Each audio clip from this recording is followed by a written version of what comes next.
Log के बारे में तो उसका डेफिनेशन जान लेते हैं। तो अगर हम बात करें लॉगरिदम के बारे में, logarithm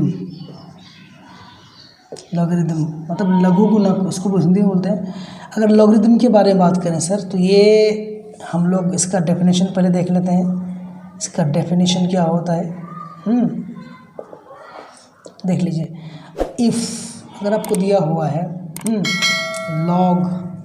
log n on the base a equal to p, इसका मतलब क्लियर है, दोनों तरफ इम्प्लाई करेगा a to the power p equal to n, where condition आपको याद रखना है a का वैल्यू कभी भी 1, ये जो a दिख रहा है आपको, ये कभी भी 1 नहीं होगा, और a का वैल्यू हमेशा 1 से क्या होगा, बड़ा होगा, 1 से छोटा कभी भी नहीं होगा।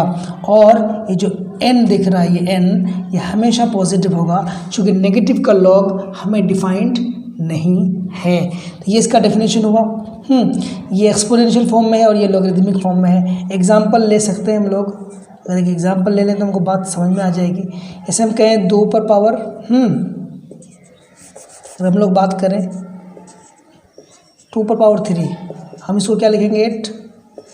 तो क्या मैं इसको ऐसा लिख सकता हूँ, लॉग 2 पावर 3 इक्वल टू 8, ये दोनों तरफ इम्प्लाई करेगा नहीं। एग्जाम्पल 2 अगर हम ले लें तो ले सकते हैं 10 पर पावर है ना 4, कितना हो जाएगा, 1 2 3 4 इतना होगा।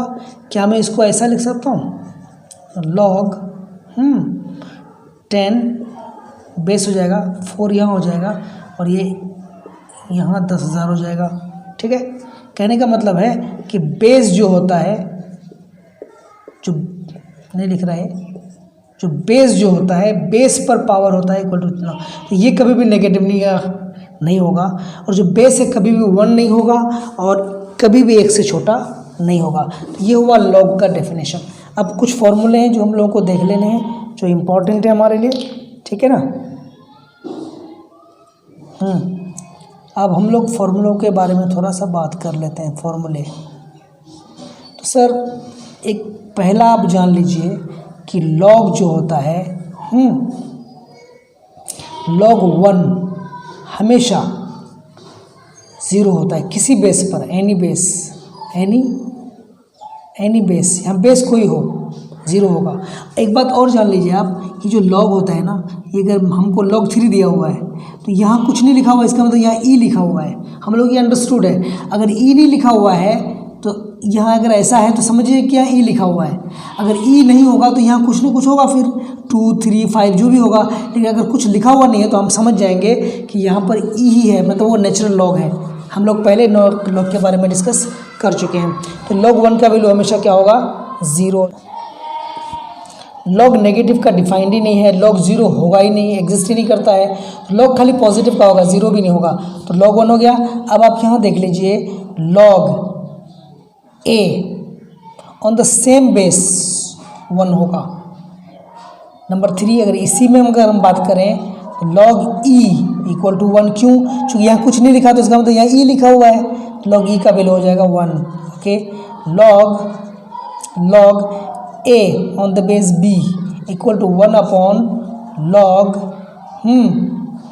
b on the base a, इतना हो जाएगा। ठीक है, अब यहाँ बात कर लेते हैं 5 में, log a on the base b into मतलब multiply log b on the base a equal to 1 हो जाएगा। ठीक है, तो ये हमारा हो गया। और नंबर 6 में हम लोग बेस चेंज रूल के बारे में बात कर लेते हैं। बेस चेंज रूल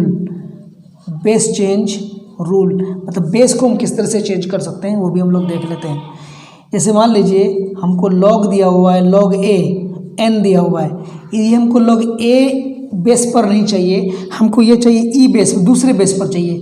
मान लीजिए हमको e बेस पर चाहिए, तो ये n तो सेम रहेगा, e बेस पर आ गया तो मल्टीप्लाई करेंगे log e, फिर जो नीचे था a वो ये a यहाँ है ना आ जाएगा। क्लियर है। अब इसको थोड़ा फर्दर सॉल्व करेंगे हम लोग, तो log ये हमारा बेस चेंज रूल हो गया, ये हमारा बेस चेंज रूल हो गया। इसको थोड़ा फर्दर सॉल्व करेंगे सर, तो log e n, और इसको लिखेंगे 1 अपॉन log है ना a on the base e, इसके हिसाब से है ना, इसके हिसाब से ये जो आपको यहाँ दिख रहा है जब हम लोग 1/a करेंगे तो ये उल्टा पुल्टा हो जाएगा, तो हमने इसको उल्टा पुल्टा कर दिया, ए को इधर कर दिया।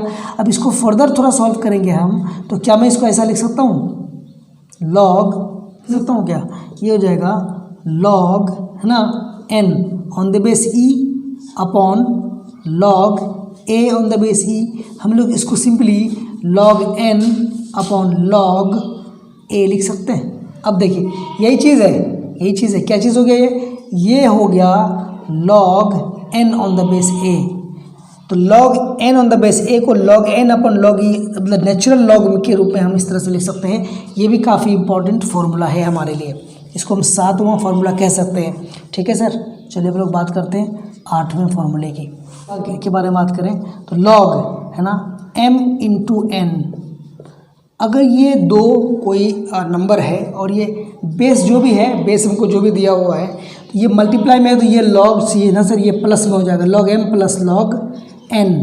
ठीक है, बेस सेम रहेगा, बेस से कोई बहस नहीं है। ठीक है, 9 में देखते हैं log जो है अगर वो m/n है, ठीक है, और बेस ए है तो बेस से सबको लेना देना नहीं है, log m minus log n हो जाएगा।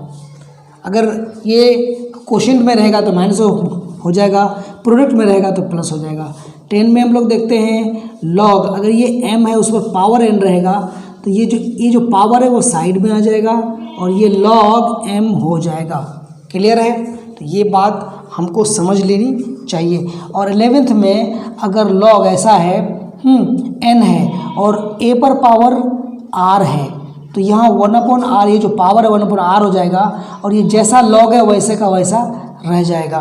क्लियर है। 11 12 में देख लेते हैं हम लोग। किसी भी नंबर को ऐसे है ना, अगर मैं ले लूँ x ले या कुछ, मैं कोई नंबर ले लेता हूँ q, है ना, तो मैं q को क्या लिखूँगा, e पर पावर log q। कहने मतलब e पर log, ये जो log e है e पर log ख़त्म हो जाता है, बसता q है। कहानी पकड़ में आ रही है आपको, मतलब वो अगर q किसी संख्या को लिखना है तो e पर log q हो जाएगा। ये जो यहाँ लिखा नहीं है वो नेचुरल लॉग है। एग्जाम्पल ले लें अगर हम इसका, तो मान लीजिए 3 लिखना है तो हम e पर पावर log 3 लिख सकते हैं, या e ये बेस ये छुपा हुआ है। क्लियर है। चलिए ये तो बात आपको समझ में आ गई। तो सर यही कुछ फॉर्मूले थे जो आपको लॉग में देखने थे। अगर कोई और दिक्कत हो और कोई फॉर्मूले आपको नहीं आता हो तो आप हमें कमेंट करके बता सकते हैं। वैसे भी ये जो लॉगरिथम का सिस्टम है ये नेचुरल सिस्टम होता है और डेसिमल सिस्टम होता है। जब हम लोग कैलकुलेशन करते हैं तो हम लोग डेसिमल सिस्टम में कैलकुलेशन करते हैं, और डेसिमल सिस्टम में कैलकुलेशन करने के लिए हमको जो लॉग टेबल की ज़रूरत पड़ती है, वहाँ से हम लोग मैंटिसा और कैरेक्टरिस्टिक निकालते हैं, मैंटिसा निकालते हैं, फिर हम लोग लंबा गुना भागा कोण हम लोग सॉल्व करते हैं। लेकिन फ़िलहाल ये आप याद रखिए, इसमें कोई दिक्कत हो तो फिर आप हमें कमेंट कीजिए। ओके।